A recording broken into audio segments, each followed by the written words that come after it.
ഫോണും ലാപ്ടോപ്പും ഒക്കെ ഒരുപാട് അടുത്ത് വെച്ച് ഉപയോഗിക്കുന്നത് കൊണ്ടാണോ നിങ്ങൾക്ക് മൈഗ്രെയിൻ വരുന്നത്? എന്നാൽ കേട്ടോളൂ, ശരിക്കും കാരണം അതല്ല. സ്ക്രീനുകൾ നേരിട്ട് മൈഗ്രെയിൻ ഉണ്ടാക്കുന്നില്ല എന്നതാണ് സത്യം.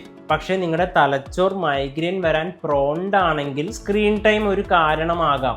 അത് എങ്ങനെയെന്നല്ലേ? നിങ്ങൾ ഒരുപാട് നേരം സ്ക്രീനിലേക്ക് നോക്കിയിരിക്കുമ്പോൾ കണ്ണിന് സ്ട്രെയിൻ ഉണ്ടാകുന്നു.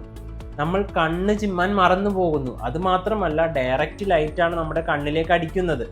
നമ്മളിരിക്കുന്ന പോസ്ചർ ശരിയല്ലെങ്കിലും, അതായത് വളഞ്ഞും കൂനയൊക്കെ ഇരിക്കുമ്പോഴും നമ്മൾ മാനസികമായി തളരുമ്പോഴും നമുക്ക് തലവേദന കൂടാം.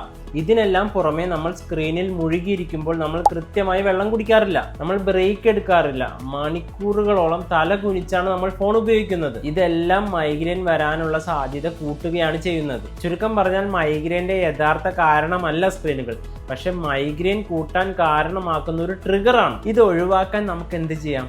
നമുക്ക് 20-20-20 റൂൾ ഫോളോ ചെയ്താൽ മതി.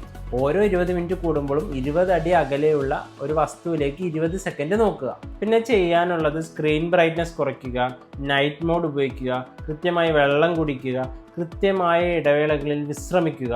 ഈ മാറ്റങ്ങൾ വരുത്തിയിട്ടും തലവേദന മാറിയില്ലെങ്കിൽ കൃത്യമായ ചികിത്സ തേടാൻ മടിക്കരുത്. ഫോൺ ഉപയോഗം നിങ്ങളുടെ മൈഗ്രെയിൻ കൂട്ടാറുണ്ടോ? താഴെ കമൻറ്റ് ചെയ്യൂ. മൈഗ്രെയിനെ കുറിച്ചുള്ള ഇത്തരം വിവരങ്ങൾക്കായി പേജ് ഫോളോ ചെയ്യൂ.